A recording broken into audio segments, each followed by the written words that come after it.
When I got my first job in the death industry as a crematory operator, it was 2008, which means it had already been more than 5 years since the largest American crematory scandal of all time had broken to the public and the media. So I knew the basics of what had happened at TriState Crematory in Georgia, but I had never done a deep dive into what had occurred there. I'm part of a club. It's called Crime Club. It's like a book club, but for crime. Here we are. Hi!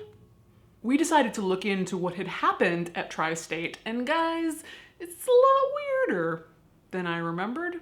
I don't have the ability to fund a 15-episode expertly produced and researched podcast about all of this, but if you do, get on down to Georgia. So this all starts back in 1996. This is the year that Ray Brent Marsh has to drop out of college in Tennessee, where he's a football player, and move back home to Noble, Georgia to take over the family business. His dad is sick.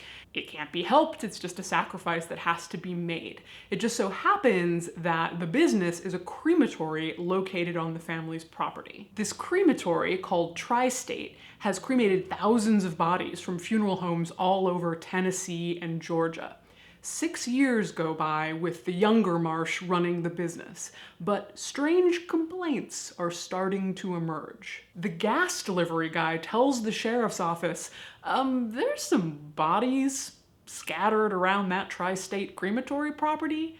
That gets ignored. The next year, the Environmental Protection Agency also gets tipped off that there are bodies in the woods around TriState. That gets ignored. Finally, the next year, 2002, someone walking their dog in the woods around TriState finds a human bone. At last, the authorities show up at the crematory, and what they find sounds like a horror show beyond anyone's wildest dreams. One of the sheriff's deputies described it as being like a Stephen King novel. Every building you opened, there were bodies. There were bodies in caskets. Bodies just tossed around the crematory, their fluids leaking out freely. Bodies in a broken down hearse outside. Bodies in wooden crates. One body hanging halfway out of the cremation machine. Skeletons of babies. 5 years worth of decomposing bodies all over this property. After a $10 million government cleanup and recovery of this property, 334 bodies were found abandoned and uncremated. Families who thought they had gotten mom or dad back in an urn had actually gotten an urn full of cement dust. Of course, everyone is horrified, with families trying to find out, is grandma, who we thought we cremated years ago, one of these dumped and abandoned bodies? Ray Brent Marsh is finally brought up on 787 felony counts, although none of those are desecration of a corpse, which wasn't a felony in Georgia at the time. Sure is now, though. Let me tell you what. Marsh's lawyer, McCracken Poston, made a plea deal with the prosecutors for Marsh to serve a 12-year jail sentence, which he did. He served that full 12 years and just got out a little over a year ago. But the question that you want to know, the question that nobody has an answer to is, what, why, what, how did this happen? We don't know, and Marsh has never said anything other than, I apologize, there are no answers.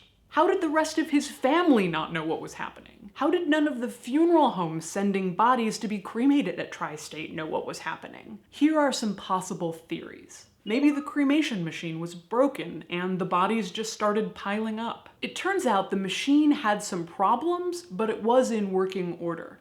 Beyond that, it's not like he just stopped cremating. They found those 334 bodies, but he had cremated over 1,500 bodies. Marsh cremated more bodies than he didn't cremate. Maybe Marsh was just lazy. This is unlikely. It's been pointed out, and I'll point it out again, that hauling decomposing bodies all over a property is much weirder and much more risky and much harder physical work than just cremating them. Maybe it's some passive-aggressive, "Dad, you made me give up my dream of college football and now I'm gonna ruin your business" type thing. Maybe he had a traumatic brain injury from playing football. The strangest explanation, though, may be one that makes a lot of sense. In 2007, after Ray Brent Marsh was already in prison, no more chance for an appeal, his former lawyer McCracken Poston, remember him, came forward with a theory theory that both Tommy Marsh, Ray Brent Marsh's father, as well as the younger Marsh, both suffered from serious mercury poisoning as a result of inadequate ventilation at the crematory. As we know, mercury is released during a cremation due to old mercury amalgam fillings in teeth. Most crematory operators don't get mercury poisoning, but most crematories have adequate ventilation. The lawyer contended that the reason that Tommy the father had to quit the business and eventually died was from illnesses consistent with mercury poisoning. And Ray Brent himself, for living and working near the crematory, became, quote, a modern-day Mad Hatter and a victim in his own right of the disaster in Noble, Georgia. We may never know what truly happened at TriState, and all of the buildings have since been razed to the ground. I remember getting calls at the crematory from older people who were so terrified that we were just gonna burn everyone together or dump their bodies in a pile. And I remember thinking, like, dear God, where do you get these awful, macabre ideas from? And really, it was probably from around this period, these terrible stories coming out of Tri-State and Georgia. Part of why I advocate for families being present with their dead, whether holding a wake or being present at the cremation or the burial, is that you know that it's your mom. There she is, right there. Being present can be emotionally difficult and beautiful and intense, but it's nothing compared to these dark fantasies and nightmares that we have left over from things like Tri-State. Brought to you with support from People's Memorial Association and the Co-op Funeral Home, and donations from viewers like you. Are you still here? Hi. Couple quick announcements for the class. First, I'll be speaking this summer at the Death and the Maiden Conference in the UK. I haven't spoke in the UK for a long time, and this is going to be a fabulous several-day conference on women and death and gender issues.